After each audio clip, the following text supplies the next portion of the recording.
বিসমিল্লাহির রহমানির রহিম।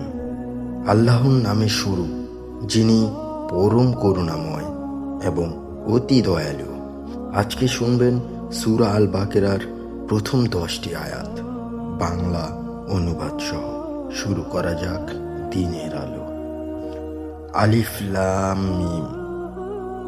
এই সেই কিতাব যাতে কোনো সন্দেহ নেই, পথ প্রদর্শনকারী পরহেজগারদের জন্য, যারা অদেখা বিষয়ের উপর বিশ্বাস স্থাপন করে এবং নামাজ প্রতিষ্ঠা করে, আর আমি তাদেরকে যে রিজিক দান করেছি তা থেকে ব্যয় করে, এবং যারা বিশ্বাস স্থাপন করেছে সেসব বিষয়ের উপর যা কিছু তোমার প্রতি অবতীর্ণ হয়েছে, এবং সেসব বিষয়ের উপর যা তোমার পূর্ববর্তীদের প্রতি অবতীর্ণ হয়েছে, আর আখিরাতে যারা নিশ্চিন্ত বলে বিশ্বাস করে, তারা নিজেদের পালনকর্তার পক্ষ থেকে সুপথ প্রাপ্ত, আর তারাই যথার্থ সফলকাম।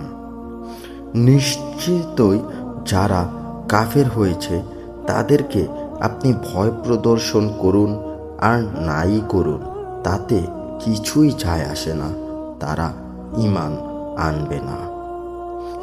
আল্লাহ তাদের অন্তঃকরণ এবং তাদের কানসমূহ বন্ধ করে দিয়েছেন, আর তাদের চোখসমূহ পর্দায় ঢেকে দিয়েছেন, আর তাদের জন্য রয়েছে কঠোর শাস্তি।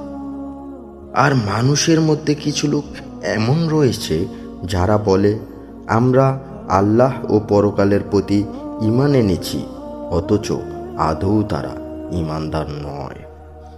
তারা আল্লাহ এবং ঈমানদারগণকে ধোঁকা দেয়, অথচ এতে তারা নিজেদেরকে ছাড়া অন্য কাউকেই ধোঁকা দেয় না, অথচ তারা তা অনুভব করতে পারে না।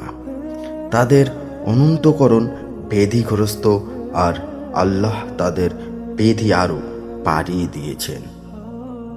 তাদের জন্য নির্ধারিত রয়েছে ভয়াবহ আযাব তাদের মিথ্যাচারের দরুন।